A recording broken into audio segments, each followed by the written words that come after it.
what we're going to see is some amazing pictures with Kryss took himself on his many months of travel last year in Iraq. And so earlier this year, Greta. Yeah, sorry, exactly. Earlier this year, I was already thinking in terms of next year, early this year, and we're looking at it in the context of the theft of artifacts. So I shall talk a little bit about the theft of artifacts and how that is being tried to protect it, and then I'll hand over to Kryss for the wonderful pictures. So Iraq, we're talking about Iraq, formerly Mesopotamia, which sustained one of the most ancient civilizations in history. Within ancient Mesopotamia, thousands of years of art, culture, traditions, and ritual were created. Now, what is the importance of the theft of artifacts? How is it important? And there's an organization called the Global Financial Integrity Report, a Washington-based non-profit organization, and they say that illicit trade of artifacts and antiquities is one of the world's most profitable criminal enterprises. So it's a very, very big deal. What does a country stand to lose when its antiquities are stolen? First of all, they're irreplaceable. Stolen antiquities are irreplaceable by themselves, and the loss of heritage, crucial historical information and legacy about the artifact and its period is often lost.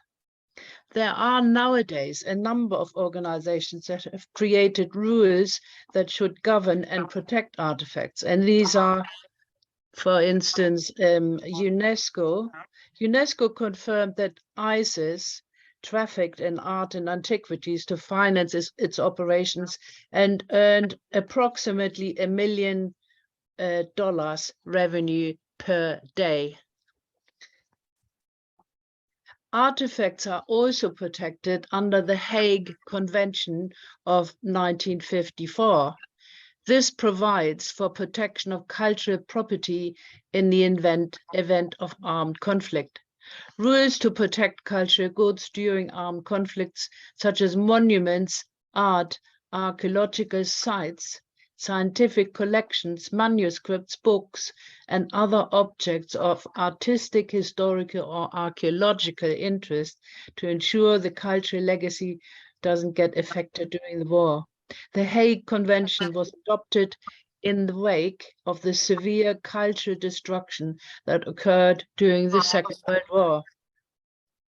Convention uses a protective sign, a blue shield, to facilitate the identification of cultural property during armed conflict. Then there is also the Geneva Convention on War.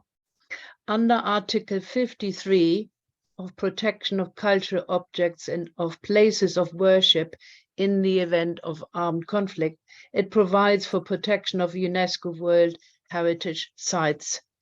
Under UNESCO Convention of 1970 on the means of prohibiting and preventing the illicit import, export, and transfer of ownership of cultural property. We have all these rules, but during the American invasion in 2003, I should say American and British, more than 15,000 artifacts were looted from Iraq, in spite of the arguments that the museums made for keeping them where they belong.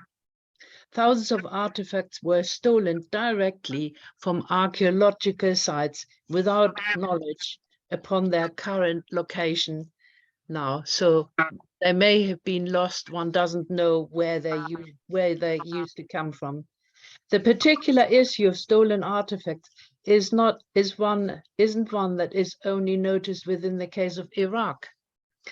All countries that had to deal with Western colonialization, slavery, and war have been subjected to theft. Musuli Diabanza, speaking for the Republic of Congo, claimed, "The fact that I had to pay my own money to see what had been taken by force, this heritage that belonged back home where I come from, that's when the decision was made to take action. Sometimes people have to experience something in person to know that they have to do something. Artifacts are an embodiment of a person's culture, often going back hundreds and thousands of years. They are not a matter of nationality or of patriotism, but a matter that involves preserving and valuing the culture a person has been raised in and providing them with a sense of pride and historical continuity and belonging. Now, very interesting, Steve actually sent this to me. On the 3rd of November, just a few days ago, Al Jazeera, the radio, held a talk, and I heard it, on the theft of artifacts with the Clooney Foundation for Justice. And we were told that more conflict, of course, leads to more theft. So say no more. The market is mainly private now, they said, because the museums are not allowed to buy such goods anymore since the 70s. It's a market worth between, they said, $50 and $150 billion. And after human trafficking and drugs and arms trafficking, artifact trafficking is the next biggest money spinner for rich people. That's the end of my little speech, and I'm going to hand you over to Kryss. Kryss is a London-born Greek Cypriot, a person who has worked most of his life for the NHS in computing. Kryss is now a retired person. He has a deep interest in history, civilizations, and travel. He has traveled widely, most recently to Iraq, from where he's going to show us the pictures. When he learned in 2021 that it was possible to safely travel in Iraq and Mesopotamia, he took his chance. And he visited Iraq for 2 months, taking photographs and researching the history of the ancient artifacts. And he is going to talk to us now and show us his pictures. Thank you very much. Thank you, Kryss. I'll hand over to you. Okay, just a little bit of background. I first came across Mesopotamia at school when I was about 11 years old, and it fascinated me. And I managed to get a visa to visit Iraq back in 1990 on the way to do some trekking in Nepal. And unfortunately, they invaded Kuwait 2 weeks before I was due to go. So I thought that my chance to visit Iraq was over.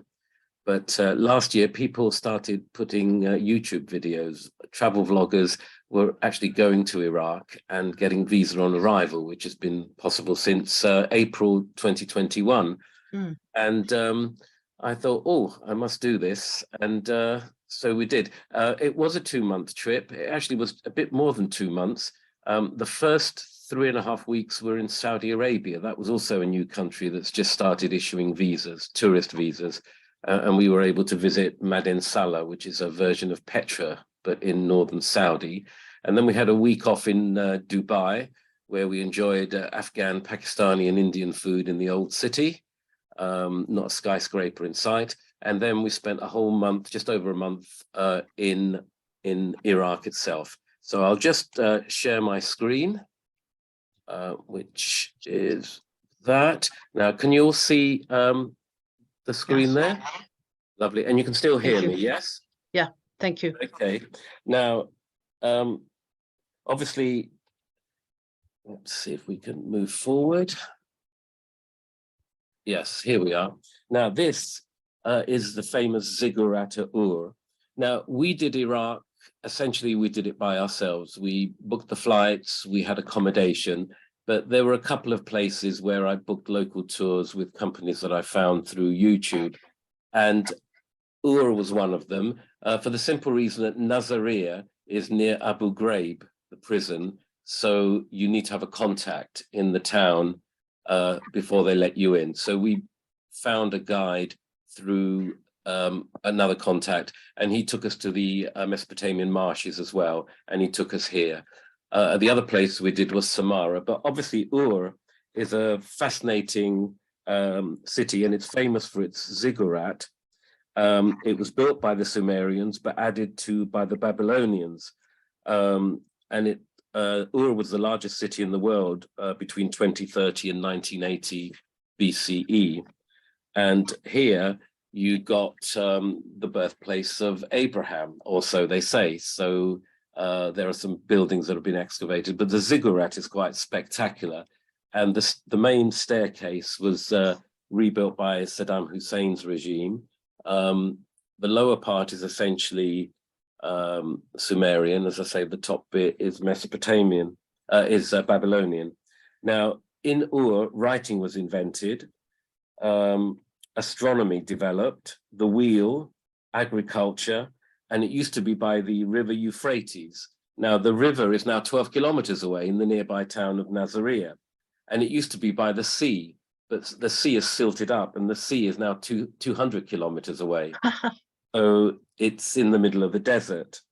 And things like 24s, 60s, and 360s were all invented in this area, in Ur and in nearby Uruk. So our 24 hours of the day, our 60 minutes to a degree, our 60 minutes to the hour, our 360 degrees for a perfect circle, all of these things were invented here. So it is an important, it's an important place, and it's slowly being rebuilt and renovated. Now, this is one of those items that was originally looted from the National Museum in Baghdad and then was later recovered. It's either a woman or a deity, and it dates from nearly 3000 BCE, so that's 5,000 years ago. It's amazing that in most countries things are maybe 2,000 years old, maybe a bit more, but it's even older than that. So it's just absolutely amazing. This is some more artifacts from the museum in Baghdad that was looted. You've got Sumerian deities, and you've got of course, you can see the inlaid eyes with shells and a royal couple. And these are made of stone. And then, of course, writing was invented in the region. So you've got cuneiform tablets. This is actually from nearby, well, Uruk and Ur are very near each other. So this is from the Uruk region, and it's 3200 BCE.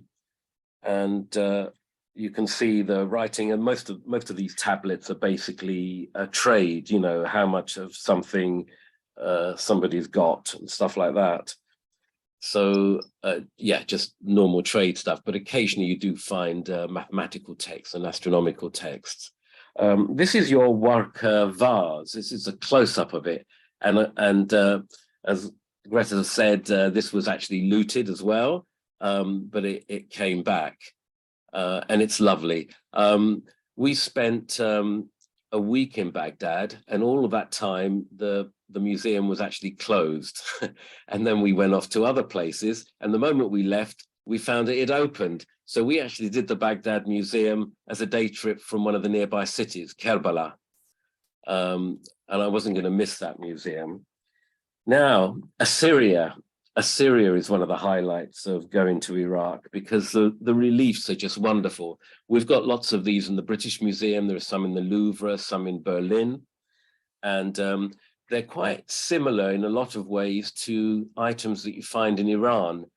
We went to Iran in 2010, and we went to Persepolis. And when I mentioned to somebody that, it reminds me of Persepolis, they said, well, the two cultures were quite closely related, and they kind of interacted with each other. So they influenced each other.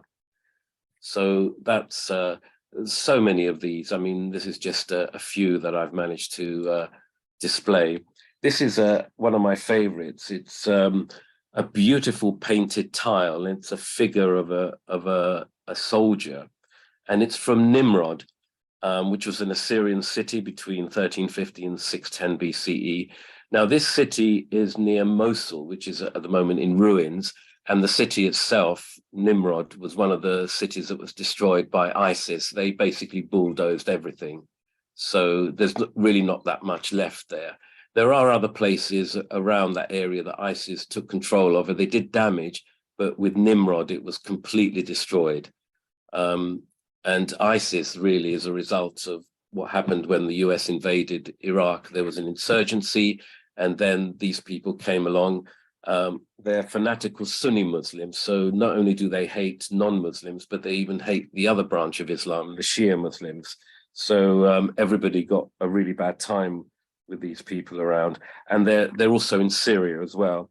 We don't seem to mind them so much in Syria because I think we want to change the regime there, but we've already put a government in that we like in Iraq, so we're, you know, we didn't want them there, so we got rid of them in Syria, in Iraq, but they still are active in Syria, and there's still pockets in Iraq as well. So there are border regions where you can't really visit.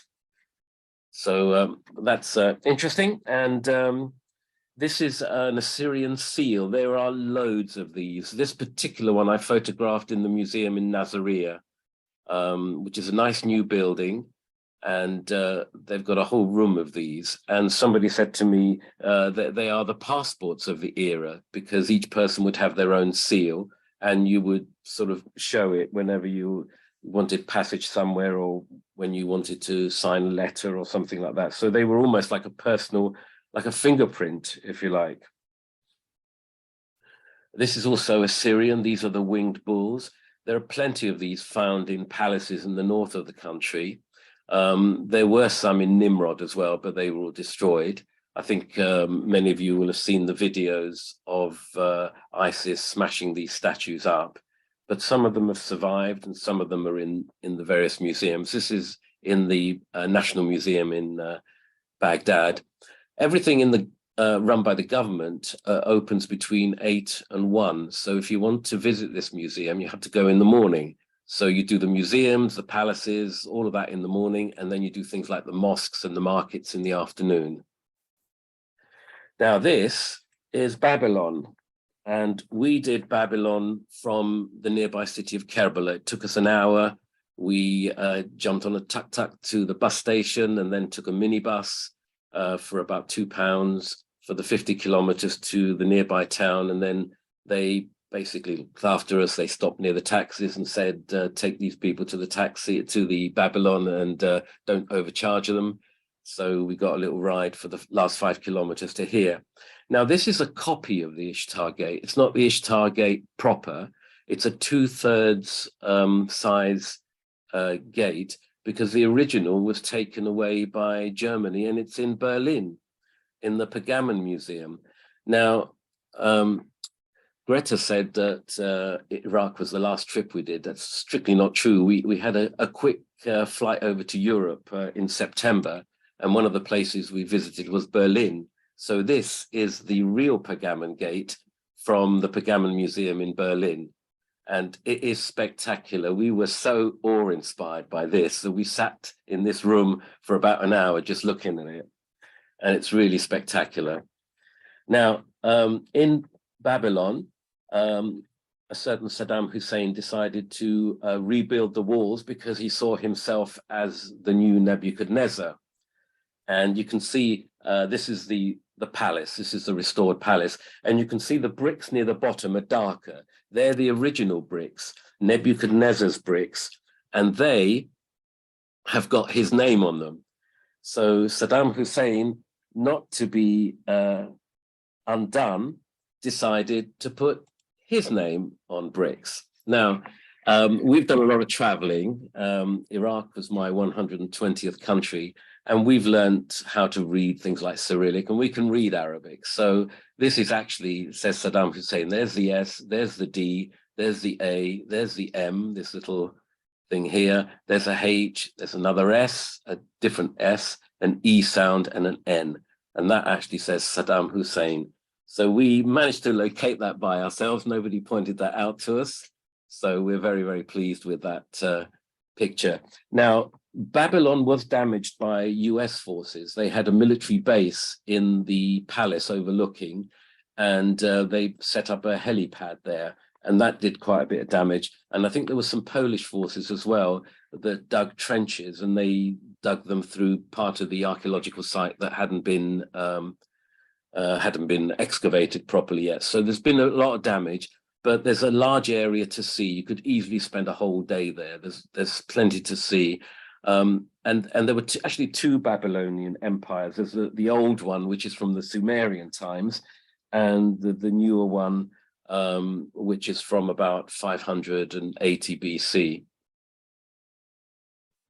Now, this is the palace. There are plenty of hallways you can see through there, and you can see how few people there are. We did see a few locals, and a couple of people came along with their guides. Now, Babylon is mentioned in the Bible. It's mentioned because they destroyed Jerusalem and they took the Israelites into exile. So Babylon has a reputation of being evil and bad, and that's because it did bad things to the people who wrote the Bible. Later on, Cyrus the Great of Persia came along and took Babylon, and he also sent the Israelites back to Jerusalem and gave them money to rebuild the temple. So Cyrus is considered the good guy, but Nebuchadnezzar is considered the bad guy.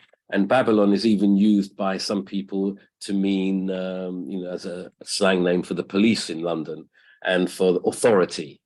So that's Babylon. Later on, Alexander the Great conquered Persia, so he inherited Babylon, and he eventually died here. And his body was laid out in the throne room, which you can actually see inside this structure, somewhere off to one of the sides, for his soldiers to actually view. So when you visit Babylon, you get two historical figures for the price of one, Nebuchadnezzar and Alexander the Great.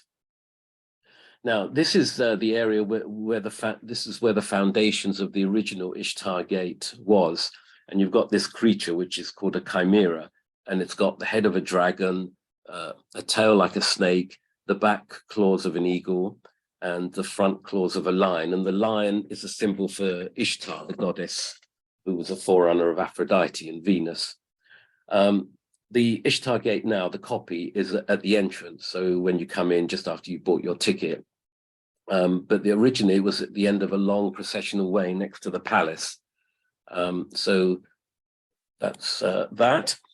Here's a tablet from the Babylonian era, and it discusses mathematics. In fact, it discusses mathematics that would later end up in Euclid's book. Euclid was a collector, so much of what he wrote about was already in existence and was known about. The other thing that Babylon invented was the 7-day week. We've inherited the 7-day week from the Babylonians via the Bible. And the reason they had a 7-day week was because they noticed there were 7 objects in the sky that changed position against the stars, which were fixed. And those objects were the sun, the moon, and the 5 naked eye planets: Mercury, Venus, Mars, Jupiter, and Saturn. And we have it in our language to this day. Monday is the moon's day. Sunday is the sun's day. Saturday is Saturn's day. If you know your Spanish, miércoles is Wednesday, which is Mercury. Martes is Tuesday, which is Mars. Even in Hindi, Bud is Mercury, Budvar is Wednesday. Brahaspati is Jupiter, Brahaspativar is Thursday. So Babylon invented our 7-day week. They had a 7-day creation myth involving all their gods and goddesses, and the Israelites converted that into a single god when Genesis was written. So we're back to this region where so much of our modern day world comes from Mesopotamia. The Greeks were there for a little while, and they set up the city of Hatra and Seleucus. And this statue, you can see, doesn't look Babylonian. It looks Grecian. You can see the cloth. It's a Greek statue of a queen of Hatra. Now, we didn't get to Hatra simply because it had only just opened. It had been unsafe, and you needed special permits to go. I'm hoping to go back to Iraq again, and I'd like to visit Hatra. If you want to see what Hatra looked like, look at the first 5 minutes of the movie The Exorcist. That was filmed back in the 1970s in Hatra, and it shows some of the structures that are still standing. Agatha Christie, the crime writer, her husband was an archaeologist, and she spent time in Hatra as well. So it's one of those sites with great stories behind it, and I would have loved to have gone. After the Greeks, the Persians came back again. The Greeks were conquered by the Romans, so their influence in Mesopotamia ended. And this structure is in a small village south of Baghdad, and we took a taxi for the day. There were a couple of taxis sitting outside our hotel, and we managed to get one of them to take us for the whole day. And Ctesiphon is, strictly speaking, the name of the Persian city, which was by the river, the Tigris. And on the other side of the river was Seleucus. Seleucus was one of the generals of Alexander the Great. And when he died, his empire split. The Ptolemies took Egypt, the Seleucids took Mesopotamia. And the river used to cut them, so the two were kind of uneasy neighbors. But now, of course, the river has changed course. So the archaeological sites are on both sides of the river. And the main thing that remains from Ctesiphon is this beautiful throne room from the Persian palace. And it's the largest unsupported brick arch in the world. I know it says unsupported there, and I know it looks supported, but they're renovating it. We couldn't go inside, but it was worth just to see it from the outside. And the Persian Sasanian dynasty, which built this, ruled between 226 and 651 when Islam came here. And the Persians had ivory carvings. These were quite famous. And these can be found in the museum in Baghdad, the National Museum. There is an entire ivory room. And that is just so beautiful. As you can imagine, the Baghdad National Museum is just, the morning that you get to see it isn't enough. We just ran out of time. So one day I'll go back again. Christianity has been in Iraq for 1400 years. It's nearly as old as in Western Europe. And there are still monasteries, mainly in the north of the country, in the Kurdish part. And some of them were destroyed by ISIS. This one survived. This one was actually defended by Kurds. So the Kurdish people, Muslims, Yazidis, and Christians helped defend these monasteries. So this one we were able to visit, and it's the monastery of St. Matthew. There we are, that's inside. The priest here had actually studied in Athens. So using my very poor Cypriot Greek, I was able to communicate with him. So, and there were a few students around who'd come to visit, but essentially we had this place all to ourselves. It's just nobody around. And much of Iraq is still like that. So this is actually a very, very good time to go. Talking of the Yazidis, one of the most beautiful places we visited was the Yazidi temple at Lalish. And this dates from about, I think it's the 12th century. And the Yazidis were considered heretics by both the Arabs and the Turks who later ruled the region. And under ISIS, 5,000 were killed. Women and children were taken into sexual slavery. And a lot of these temples were destroyed. But this one managed to survive, luckily. And the visit we had here was one of my favorite places. The top picture is the Cave of Jars. It's jars full of olive oil. And non-believers are allowed to actually go inside. There's one or two holy of holy areas that you're not allowed into, but the people are some of the friendliest people. And you can see this picture at the bottom, my good lady wife with her long scarf. It's between all the children.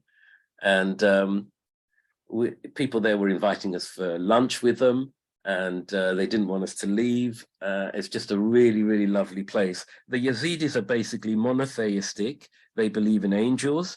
There are elements of Zoroastrianism, which is one of the first monotheistic religions. The peacock symbol you'll see on stones and rocks painted around the temple. And they pray facing the sun, which you can imagine would have upset some people who think that praying should be either to Jerusalem or to Mecca. But they've always been discriminated against.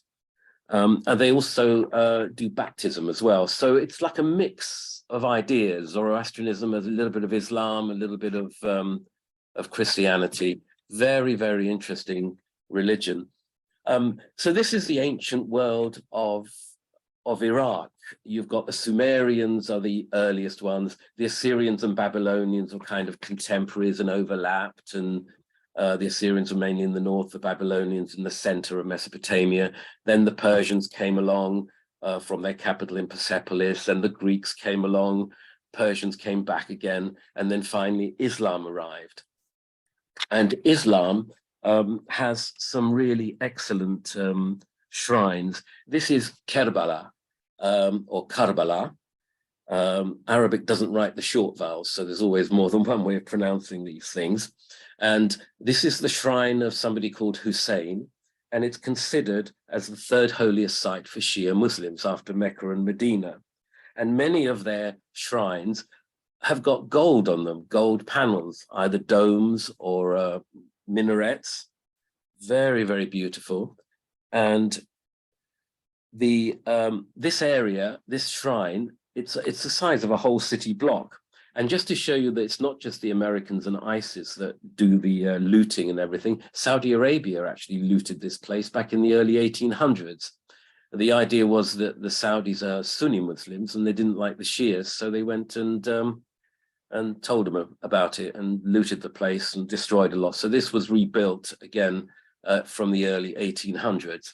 Hussein was the grandson of the Muslim prophet Muhammad. So all Muslims would come here, but for the Shias he's very important because he was killed in the Battle of Karbala in 680. And that event led to a split in Islam, which I'll talk about in a minute. Karbala is actually a very nice city. It's very family friendly, lots of places to eat. And it actually had a nicer atmosphere than Mecca. Mecca, they don't really allow people under 16 to go for a pilgrimage. And it's a bit quieter, a bit more austere. But here they take their children, they take them inside. So you see families and it's just a more family atmosphere. This is the inside. Many of the Shia shrines are really spectacular like this. This place was actually closed under Saddam Hussein, but has now opened again. And it's one of their biggest sources of income. Tourism is big in Iraq if you consider pilgrimages. A bit like Saudi Arabia, people go to Mecca and Medina, and here they come to Karbala and the nearby cities of Najaf and Kufa. So this is a beautiful place, and there's lots of shrines like this. This is the actual tomb itself, and you can see it's made of silver, and it's made of gold, semi-precious stones. This is the bit under the dome, and you've got Quranic verses engraved on it, really beautiful. They don't mind you taking photos on your mobile phones, but they won't let you take a big camera in. And when you get inside the shrine, you have to be a bit discreet when you take these pictures, but it's a beautiful place. I just sat there and people watched. And obviously the lower picture I didn't take, my wife took that one because the males and the females go through different entrances. And this gives you an idea of the significance of Iraq in the history of Islam. Muhammad was the prophet of Islam, and his only surviving child that reached adulthood was his daughter Fatima. You may have heard of the Fatimids, who are supporters of her. Fatima was married to Ali, who was a companion of the Prophet, and Hussein was the grandson. And when he died in the Battle of Karbala, the Shia Muslims basically believe that the successor of Muhammad, the Caliph, has to go through the line of his descendants. And so they follow that line. Whereas the people that won the Battle of Karbala, the Sunni Muslims, they are a different branch, and they set up the Umayyad Caliphate. And the Umayyad Caliphate lasted for about 100 years with its capital in Damascus. And I've been to Syria, so I've seen some Umayyad architecture. You also find it in Lebanon as well. But 100 years later, the Abbasids took over. The Umayyads were very much an Arabic caliphate. They basically kept themselves to themselves and had cantonments and their fortresses, and didn't really mix with the conquered people like the Assyrians who lived in Mesopotamia and in places like Syria. A bit like the British did in India and Pakistan. They had their cantonments and didn't really mix with the locals. The Abbasids were a more unified caliphate, And the Abbasids basically had a lot of Persian influence as well. Under the Abbasids, Islam reached its golden age, and their first capital was actually at Samarra. For 60 years, they had the capital at Samarra before moving to Baghdad. And this wonderful, wonderful spiral minaret made of bricks is part of the Great Mosque at Samarra. Now, we took a guided tour here, and the reason for that is Samarra is in the Sunni center of Iraq, but it has a very famous Shia shrine. So it's controlled by a Shia militia. They don't mind you visiting, but you can't stay the night. So it's better, there's so many checkpoints there, so it's better if you go as a group, but I think it's getting easier now. The thing about it is that the steps up to the top of the minaret are on the outside, which is unique. And there's only a handrail on the inside. And the steps are about 2.5 meters wide. And it's pretty scary. I don't do heights very well. So I gripped onto that handrail very, very tightly. The group that we were with, rather than just taking us to the spiral minaret, also took us to the middle of the desert. And we saw a desert palace from the Abbasid Caliphate.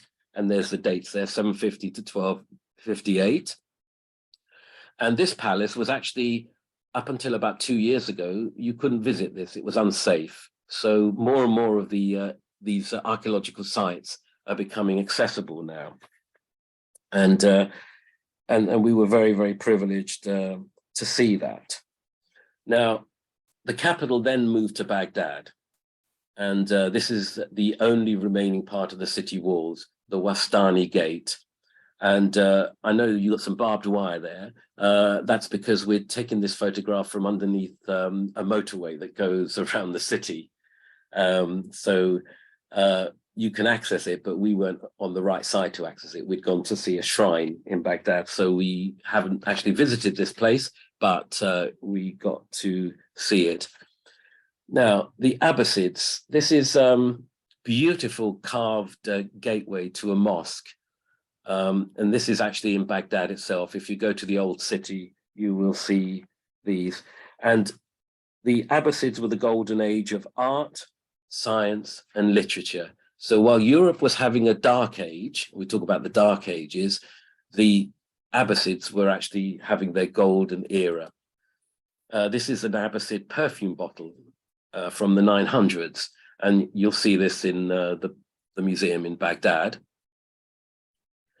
The most famous piece of literature from that period is the 1001 Arabian Nights. This is the story where the Sultan, what was his name? Shahriar. He ended up killing his wife and marrying a new one. And he'd have a wife for a week or two and then he'd kill them. But Sherazade was clever and she started telling him stories.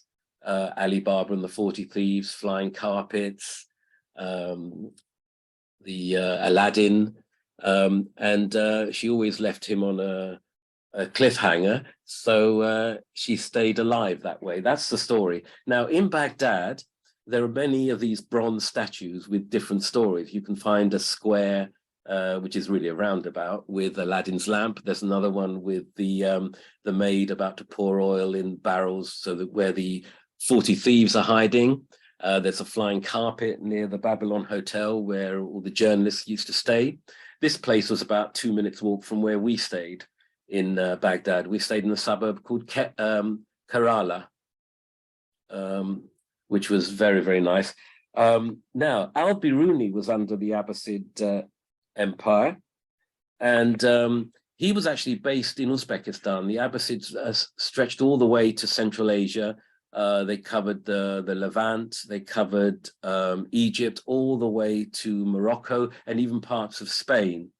And I hope there's no flat earthers here, but Al-Biruni managed to measure the radius of the earth to within 1% of the value that we accept now with such a clever method. He found a mountain and he measured its height by measuring the angle of the top from 2 different locations. And because he knew the distance between those 2 locations, he was able to calculate the height of the mountain. Then he went to the top of the mountain with a plumb line. And because you're high up, you have to look slightly down to see the horizon. So this little angle A on the picture on the right, very, very small angle, and he managed to measure it. And if he knew the height of the mountain and he measured that angle A, he was able to calculate the radius of the Earth. And as I said, he got a very, very good value. So the Abbasids were wonderful. So what happened to the Abbasids? Well, the Abbasids got clobbered by the Mongols. The Mongols arrived and they basically destroyed everything. And they went to Damascus as well and destroyed a lot of stuff there, and piles of skulls, and they did Central Asia, they did much of the Silk Road. Only Cairo of the major Islamic cities was spared. So if you go to Cairo, you can see mosques of every dynasty. And there's even one with a spiral minaret, like the one in Iraq. But the Mongols did for the Abbasids. Later, the Turks came along from Central Asia, and they morphed into the Ottomans, who ruled for about 300 years. Then the British came along, they took over. We put a king in place, a Hashemite. I think we had 3 Hashemite kings, one in Egypt, one in Iraq, and one in Jordan. Only the one in Jordan survives. And then you ended up with the Republic of Iraq. Now, the Ottomans, this is a typical Ottoman mosque in the city of Dohuk, which is in the north of the country, the Kurdish north. And the Ottomans ruled, as I say, nearly 300 years. 1918, if 1918 looks a familiar year, it's because it is. It's the end of the First World War. And the First World War, all of this region you can see on this map was under Ottoman control. And the Sykes and Picot were French and British ministers who basically carved up the region among themselves. Old Lawrence of Arabia was sent to encourage the Arabs to revolt against the Turks and promised them independence, which we didn't give them. You can see this orange-yellow bit at the bottom. That was the bit the British were going to get. And you can see it includes the oil fields between Iraq and Iran, Kuwait, all the way down the coast of Saudi. The blue bit was going to be French, and the kind of reddish bit was going to be Russian control. So the Russians were going to get most of Armenia, and they were going to get Istanbul as well. But that didn't happen. Ataturk managed to get Turkey's independence and kicked out Italians and French, and also the Armenians as well, who they accused of colluding with the Russians. And then you got Syria and Lebanon, which became French. Britain got the top part of Iraq as well. So Mosul was the Kurdish area. So Iraq is basically a British invention. The top part is Kurdish, the bottom part is Arabic, but the middle bit is Shia, and the southern part, no, the other way around. The middle bit is Sunni, and the southern part is Shia. So it's 3 separate communities that have had to live together. There was a king, but he was kicked out in 1958, and this monument in Tahrir Square in Baghdad commemorates that. So they call it the Freedom Movement. The Republic was ruled by the Ba'ath Party, which was an Arab nationalist party, and then Saddam Hussein came along, and he was a tyrant, and he believed in Arabization, which meant that everybody had to be an Arab, including the Kurds. The Arabs, of course, are a Semitic people, like the Hebrews, the Ethiopians, and the Somalis, whereas the Kurds are an Indo-European people. Their language is related to Persian and distantly related to English as well. Saddam Hussein dealt with the Kurds by gassing them. So this is something that happened in 1988, and this is Halabja, and we went to visit the memorial to the 5,000 people or so that were killed by Saddam Hussein. But he eventually got his comeuppance. This is where his statue stood, the one that was torn down in 2002. And if you see photographs in the newspapers from that, you'll see that mosque behind it, Persian-style mosque. You can see Persian influence is still strong in Iraq in some of the architecture. And it rained for about 5 minutes, and we got wet. Modern Iraq wants tourism. It respects its culture. It wants to collect all its missing artifacts. This is a monument from 2010, and it's got cuneiform writing on it. And the cuneiform writing says, writing was invented here. And that's in the new part of town, close to the green zone. And then there's the Kurds. There they are. The Kurds are the largest group of people in the world without their own country. There's as many Kurds as there are Persians. And most of them are in Turkey, where until 15 years ago, even their language was banned, and they were called Mountain Turks. There's a few in Syria, some in Iran, and some in Iraq. And the Iraqi Kurds have managed to get autonomy. If you go from Baghdad to one of the cities like Erbil in Kurdistan, it's like a different country. They use the Iraqi dinar, but everything else is different. They don't really speak Arabic. A few of the older people do, but the younger people are learning English. And it really feels like a different country. They drive differently, they dress differently. Obviously, the language is different. Now, if you remember, I said we can read Arabic, but we can just read place names. We can't understand what most of the words mean. But in the north, we were able to understand a few Kurdish words like chaikhana, tea house, because my wife is from Pakistan and she speaks Urdu. Urdu and Farsi from Iran and Kurdish are very closely related. It's like if you speak Italian, you get by in Portuguese and Spanish. So we were able to read and also communicate. We knew the numbers.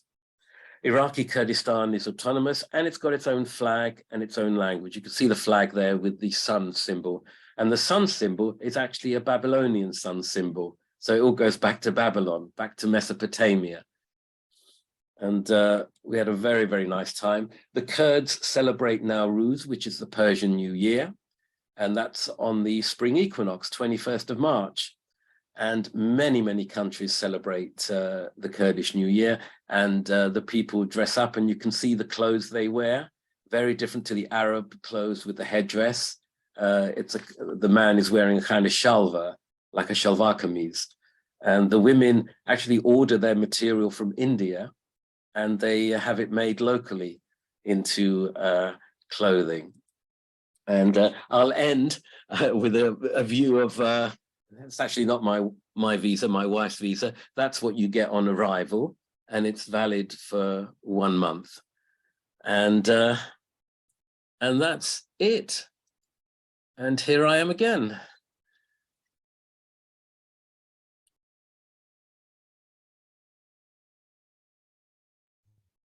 Well, thank you very much, Kryss. What a journey we've been on.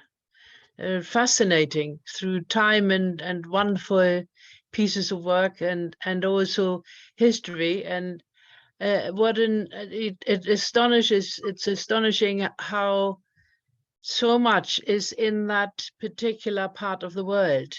And I mean, as you know, I've written a book about that place in Mesopotamia, because it is absolutely amazing how much also the things that we have inherited, including Christian religion, in a way, they originate in Mesopotamia. The Bible originates in Mesopotamia and so on. It's like, it feels like it's the heart of everything, but we don't know about it. I mean, we know not enough about it. We need to know a lot more. So I'm very, very pleased you've been able to show us all this work, these works of art, and take us a little bit through the history. There's so much to it that of course you can't do in an hour. So are there direct questions to Kryss? We have a little bit of spare time. Any would you like to put Can I just ask for clarification? Yes. Kryss, that is, my name is Amin, and hello. I come from the Shia branch of Islam, and I just want to make a little correction that the next in line of Prophet Muhammad was Hazrat Ali. And yes, I didn't mention Ali, but we did go to his shrine as well in Najaf, and we went to Kufa where he was actually assassinated. But yes, Ali had right. 4 children. Yes. 2 of them, one was Hussein, the other one was Hassan. Yes, and there was Abbas as well. Yes. The shrine of Abbas is also in Karbala. Yes, it's yes. I mean, Iraq has got lots of ancient history. It's got Islamic history. It's got Persian history. It's got some Christian history. There's Jewish history there even. I mean, it's such an amazing place. And I have to say that we were made very, very welcome in Karbala and Najaf by the local people. And, you know, I said about the two separate entrances. We are an older couple, and my wife wears Pakistani clothes. And they saw us, they asked us where we were from, and they made sure that we went together because my wife has a walking stick. So they said, no, you go together through the same entrance. So they were very kind and very, very, but all Iraqis were very, very kind and hospitable to us. We never once felt unsafe.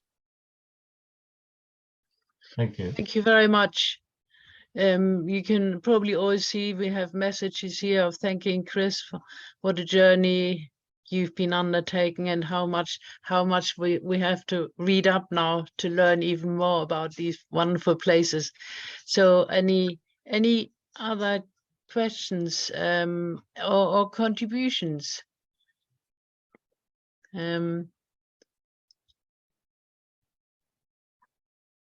Sarah, do you want to unmute yourself, Sarah? Do you want to say something? Hello. Hello.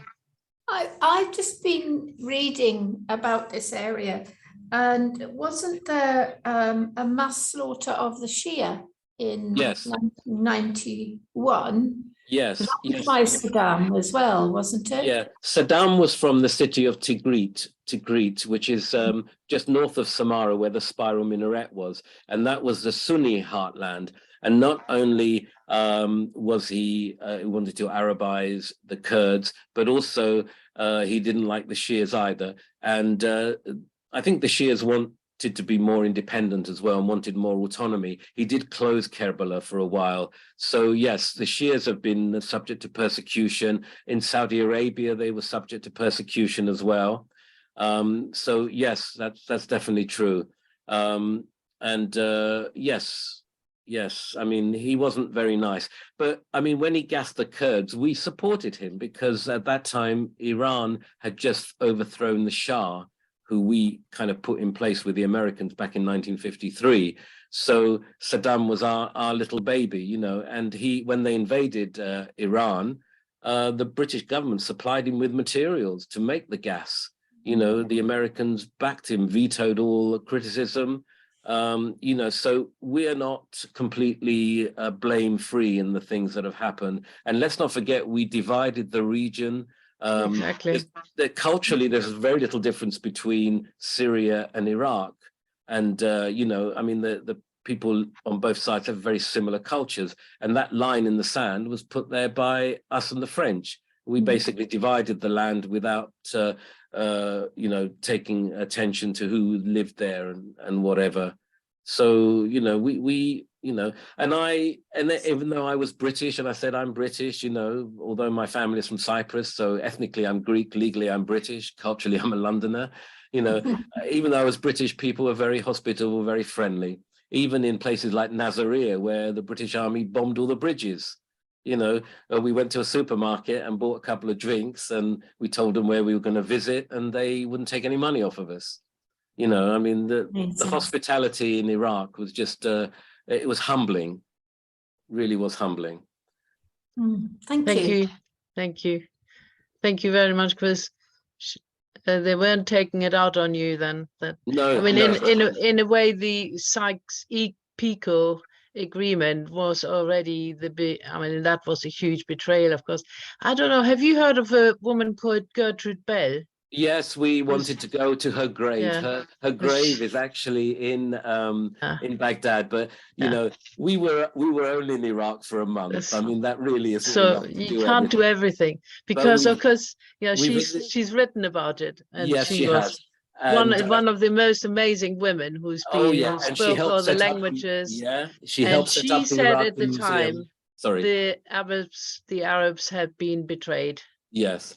And she helped set up the Iraqi museum in Baghdad. Yeah. We were in Kuwait a few years ago, and we visited a house of the resident, the British resident, where she stayed.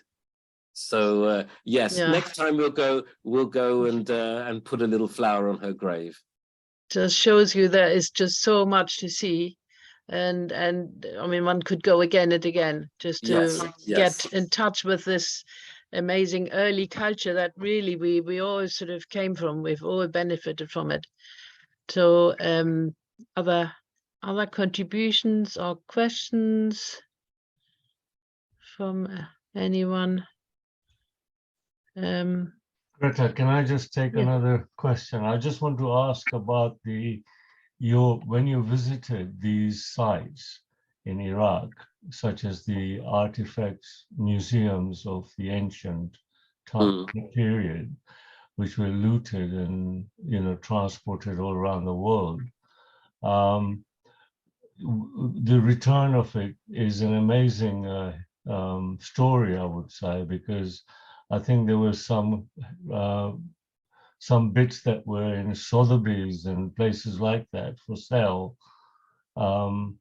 And what I want to ask you is that there is a kind of, I would say, an awareness of returning a lot of these artifacts back to the country of their origin, like Iran, Iraq, Greece, for example, the Elgin marbles. I think the British Museum has agreed to return all the stuff to Benin. Nigeria, Benin, Benin City, bronzes and all that.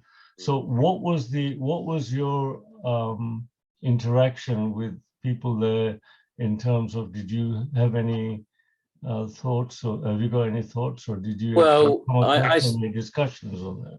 I spoke to some of the curators, because there's so few tourists there. You come in and you talk to them, and sometimes you get small groups coming in, they stay for 5 minutes. We would stay in a museum all day, or half a day, and we would joke with the staff that we're going to hide somewhere and stay for the night.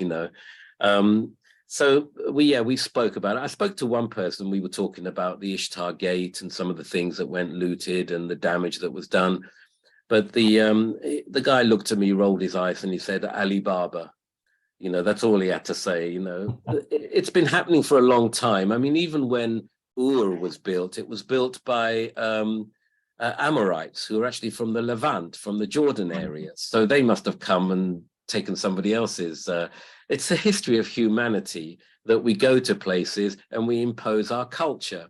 Whereas diversity is what makes the world interesting. I say to people, if you have a hamburger in Washington and a hamburger in Beijing and they're identical, what's the point? I prefer to go to a family-run restaurant and have local food made by somebody's grandmother in the back or grandfather, and they can be next to each other and they'll taste different. It's the diversity that counts, I think, and that makes the world interesting. And why we have to destroy other people's culture and blow up churches and blow up mosques and all this kind of thing. It's just so sad when it happens.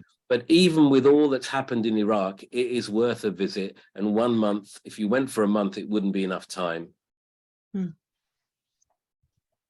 Thank you very much, Kryss.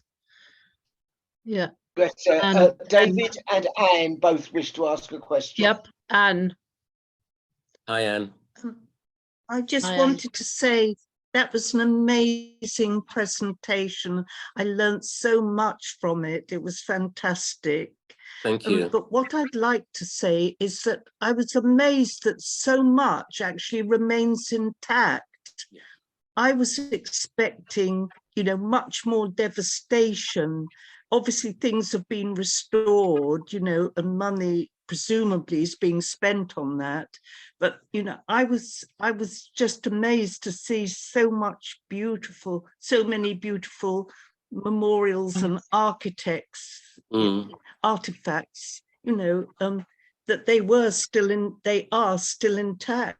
It's, it's heartening. I was expecting things to be much worse.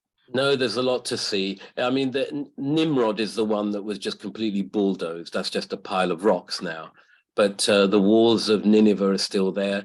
Hatra still looks much like it did if you watch the first 5 minutes of The Exorcist, but we never got there. Ashur is supposed to be up and running as well. We never got to Uruk near Ur simply because you needed permits. I think when we go next time, next year we were off to Australia and New Zealand to see a total eclipse of the sun. That's another little thing of mine I like doing. But eventually we're going to get back to Iraq, and I'd like to visit the northern areas around Mosul. Mosul would have been a fabulous city to visit. It had churches, it had synagogues, it had mosques. Some of the mosques were very old. Some of the churches, you had Assyrian, Chaldean, Syrian itself, various Orthodox churches, but most of these have been destroyed. ISIS were just basically cultural vandals. Similar things happened in Yugoslavia as well, you know, places like Prizren in what is now Kosovo. You know, the Catholics blew up the Orthodox churches and vice versa, and the mosques got blown up. And it's the heritage belongs to all of us. That's how I feel. And it's such a sad thing when things like that get destroyed. Thank you very much. David, Absolutely. did you want to come in?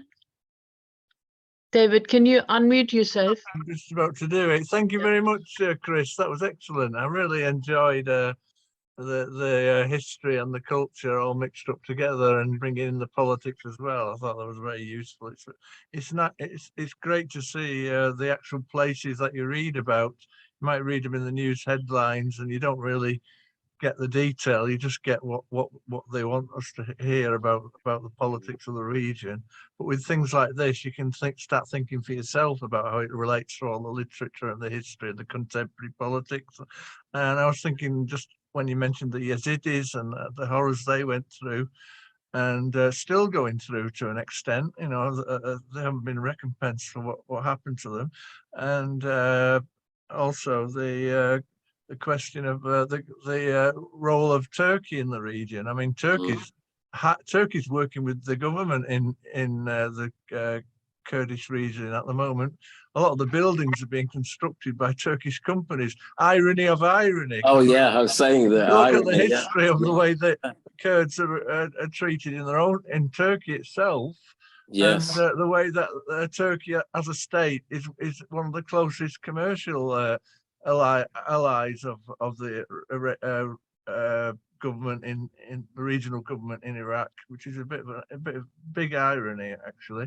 I think they built the airport in was it Suleimania or the other Erbil, Erbil. I think they built the airport there, was built by the Turks. And so you see the irony of it. But I think now when we're looking at cultural destruction, there's many things that it's not just war. It's also commerce. Commerce destroys things. If you have mass tourism there, a lot of the authentic local cultures will be destroyed. Look at Egypt. Exactly. They'll put up McDonald's and say, you know, everything seems to be standardized. I think that would be terrible if that happened. Some way there should be some international stronger standards to protect all ethnic small cultures within the national culture, and stop the commercial destruction as well as the political destruction and economic destruction, because we're seeing that now in Europe. They're tearing down monuments in places like Ukraine and Latvia, Lithuania, Poland, all monuments to war heroes and people who fought the Nazis. And in some instances, they're replacing them with nationalist leaders who were collaborators with them. Yes. Well, Ukraine is an example of that. You know, I don't want to be too controversial, but I think we need to know the richness of this human culture and protect it from vested interests and political machinations. I mean, the same thing has happened in media has a massive role to play as well. Similar things have happened in Saudi Arabia. For example, in Mecca, there's so much building to get all the pilgrims in that they've destroyed a lot of sites to do with the life of Muhammad and his relatives. And, you know, somewhere like the house he lived in is now a car park, you know, things like that. It's happened to a lesser extent in Medina. And, you know, so everybody's at it, you know. Well, and they're building a motorway under Stonehenge or something, aren't they? yeah. And look what the Spanish and Portuguese did in South America. You know, they took all this stonework from the Aztecs, you know, and built churches from it. Yeah. You know, there's Well, nothing anyway, wrong I with just want building a church, but don't destroy somebody else's culture Yeah, I just too. want to thank you for giving us a lot to think about. I mean, we've got no one single answer here, but it does make you think more in detail about things that are happening to us. But I would say if you want to go, it's a good place to go. It's rough around the edges. You know, if you've never left the UK before, it shouldn't be your first country. But if you're an experienced traveler, if you've gone to other places, you can go there, and you can. There's something called the Iraqi Travelers Cafe on Facebook, and people are offered to help and help you with accommodation and show you around and stuff. And the Iraqis are very proud of their country and their heritage, and people want to help you. You know, so I'm not saying not go. I'm just saying mass tourism would be a horrendous thing, because it would just standardize the whole experience. But anyway, thank you for that talk, and I really thought it was very worthwhile. So I think I think those are very wise words. And in a way, coming back to the artifacts, it's strange that, or wonderful. I mean, you showing us these things that human beings made. Okay, human beings make war and they destroy things, but they also do wonderful, wonderful work. And it's just fantastic to know that they are also doing positive things and not just destroying things. And I think maybe a few more countries are developing a sense of their own patriotism, their own belonging with their artworks, and can start to protect them. And I think that is taking place, although when you think of the United Nations Assembly vote recently, many more countries, I think 50 or 52, voted for whatever, or voted not against fascism. A year ago, it was 2 countries. I don't know if somebody followed that. United Nations.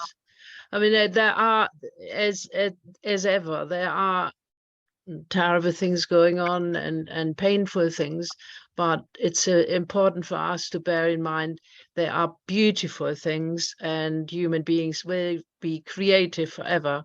And I think what you have shown us is that Anne said, I thought so much of it was destroyed, but you've shown us that a lot of it was destroyed, but they're also making a huge effort to rebuild and reconstruct and show you how marvelous things were. That's right. Yes. So well, it was interesting. You know, people think of Iraq as ancient history, but a lot of modern history is here as well. A lot of, you know, the big split in Islam happened here. You know, and I want to go back. I really enjoyed it. You know, we enjoyed the food. There's lots of nice places to eat. It's not expensive. Me and my wife could eat. You order a main dish, like half a chicken from the grill, and they bring you lots of side dishes like they do in a Turkish restaurant, and you pay £5. You know, the minibus might cost you about £3 or £4, but you can also travel in a shared taxi. So there's a taxi at the taxi station, and it takes 4 people, and you each pay about £15 each to do a 4-hour journey, something like that. You know, and it is good value. The cost of going into the main archaeological sites is 25,000 dinars, which is about £12. And it's well worth it. Some of them are cheaper than that. And as I say, there's lots to see especially in Baghdad. We stayed in a suburb called Karada, which is it's very nice in the evening because there are families there are cafes, there are crate bars, there are juice bars, there are grilled chickens, there are kebabs, fast food places, local fast food, you know, no, not American ones. And the kids go in there, and you can go and walk along the street, and there are families out, and you know, there are shops, and you can sit and have a meal, and it's very, very safe. The old city itself is very quiet at night. I wouldn't recommend staying there. I don't think there's any hotels there, but that's a bit run down. But there are still some nice streets that they've renovated, like the Booksellers Street, and there are a number of famous cafes and statues. So Baghdad has a lot to see, but just remember that if it's run by the government, do it in the morning, and then leave the mosques and the shrines for the afternoon. Oh, and I was going to say that Michael Palin, I'm in reverse here, but I don't know if you can see it. He's done a book and a TV series, and he was there actually at the same time as we were. Oh, I didn't know that. I saw his one on the Himalayas. Yeah, well, this is Iraq. It's on Channel 5. So if you've got Channel smart 5. TV, Yeah. it's a 3-parter, and he did it the other way. There we go, Palin. Yeah, and he did it the other way from Turkey down through. But when he got to the top of the Ziggurat at Ur, he said he felt quite moved that he'd read about this as a child, and he finally privileged to be there. And I think that's how I felt a lot of the time. I said to my wife, we are privileged to be here. You know, this is a very, very special place. And yes, I want to go back. Very good. Greta, there's a question in the chat. A question in the chat. From Michael Wicks. Okay, could you, can you see it? Because I can't see it here. He says, about the statues of the king and Shahrazada, my understanding was that Islam doesn't allow depiction of the human form. Was this some type of exception, or am I totally wrong? You need to go to a few Muslim countries to see that there's a stereotype about them. We were in Jordan a couple of years ago, and we went to a bathhouse in the desert, and the pictures on the walls there would have made the Romans in Pompeii quite happy. So it doesn't always work that way, but there are figures. I mean, you can go to places like Turkmenistan, and there's a cult of the former president. Images are made. They have images on coins, on notes. Well, I think what you're not supposed to do is worship those images. So if you make an image and then worship it, that's what's really bad. But each country is different. You go to Afghanistan, they don't want women to be educated. You go to Iran, they've got some of the most educated women in anywhere in the world. You know, when we were traveling around Iran in 2010, family groups would greet us, and it would be the woman that spoke English and would talk to us, you know, 9 times out of 10, and we'd get invited to have a cup of tea with them. So every Muslim country is different. We've been to Beirut recently as well. That feels like a, you know, Western European city. And half the population is Christian. There are monasteries, there are wineries, you know, but there are also Umayyad ruins, you know. So it depends if the country wants to live together and respect other cultures. You know, there are some countries now that don't want to do that. You know, they think their culture is the only one that counts. But anyway, yeah, it's there are statues. I don't think we've been to a Muslim country without statues. I know that in Afghanistan they blew up the Buddhas, which is a shame, because those Buddhas were a mix of Buddhist and Greek, because the area was as far as Alexander the Great got. And so those statues, there are smaller versions in Pakistan. There's a place, Taxila in Pakistan. If you go there, you'll see Buddhas that look like Greek figures. You know, so all cultures have mixed. There's also Mike Fahey has asked about the expression of the area between the Euphrates and the Tigris was called the cradle of civilization. Do you wish to comment on that? Well, I think it's one of the cradles of civilization. It's influenced Europe, and it's influenced parts of India as well. China also had a cradle of civilization in the Yellow River, the Yangtze River. There was also the Indus River. You had the Indus River civilizations, which were Dravidian, which the Dravidians now live in the south of India. And there were also cradles of civilization south of the Sahara, in West Africa, in Central America, in the Andes. You know, we got potatoes from the Andes, we got tomatoes and chocolate from the Mexicans, you know, the Aztecs. It's one of the main cradles of civilization, but it's not the only one. Thank you, Kryss. Any other questions? Are there any other questions? Steve, did you see that I haven't noticed any comments? Not that I've seen. Okay, in that case, we'll bring it to a close and thank Kryss very much indeed. It was very encouraging, wonderful picture talk. And I think I definitely want to go to Iraq now myself. And